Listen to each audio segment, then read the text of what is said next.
August মাসের মধ্যে রাজ্যে বৃদ্ধি করা হবে বাস ভাড়া। মঙ্গলবার মহাকরণে নাগেরজোলা রাধানগর ও চন্দ্রপুর বাস স্ট্যান্ডের বাস মালিকদের সাথে আলোচনার পরে কথা জানান পরিবহন মন্ত্রী সুশান্ত চৌধুরী।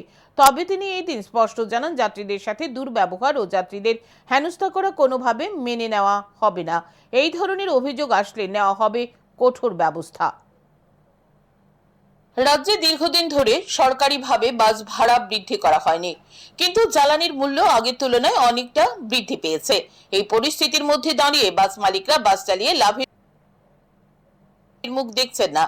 তাই বাস ভাড়া বৃদ্ধি করার দাবি নিয়ে মঙ্গলবার নাগেরজোলা রাধানগর ও চন্দ্রপুর বাস স্ট্যান্ডের বাস মালিকরা মহাকরণে গিয়ে পরিবহন মন্ত্রী সুশান্ত চৌধুরীর সাথে সাক্ষাৎ করেন। পরিবহন মন্ত্রীর হাতে তুলে দেন স্মারকলিপি।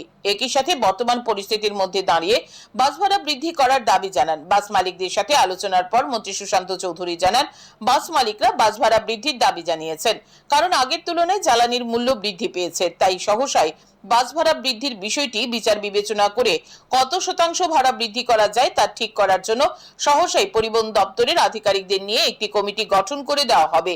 সেই কমিটির রিপোর্ট অনুযায়ী আগস্ট মাসের মধ্যে বাস ভাড়া বৃদ্ধি করা হবে। তো আমি তাদেরকে আশ্বস্ত করেছি যে একা সিদ্ধান্ত নেওয়াটা সম্ভব নয়।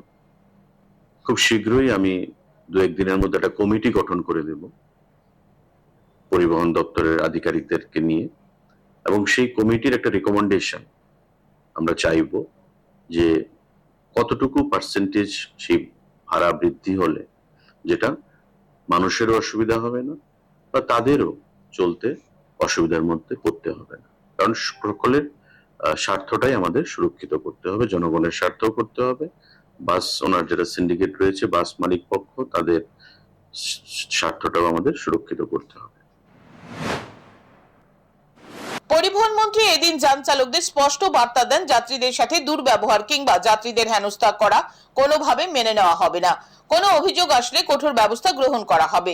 ইতিপূর্বে এমবিবি বিমানবন্দরে যাত্রীদের সাথে দুর্ব্যবহার ও হেনস্থা করার অভিযোগে 2 অটো চালকের পারমিট ও ড্রাইভিং লাইসেন্স বাজেয়াপ্ত করা হয়েছে, এমনকি তাদের গ্রেপ্তারও করা হয়েছে।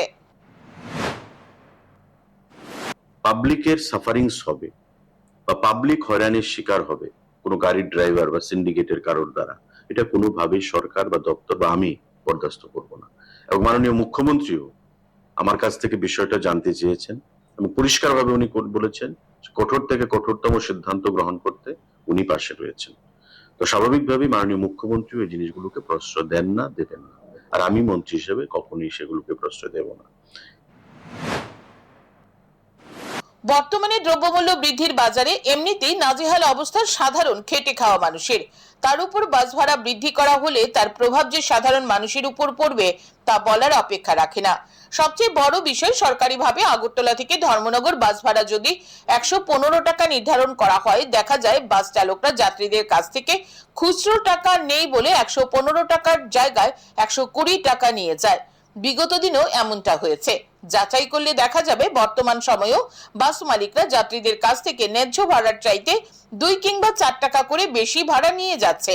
প্রশ্ন হচ্ছে, বাস ভাড়া বৃদ্ধির সাথে সাথে পরিবহন দপ্তর এই বিষয়টির প্রতি নজর দেবে তো? উত্তরটা হয়তো সময়ই বলবে। Bureau report, news today.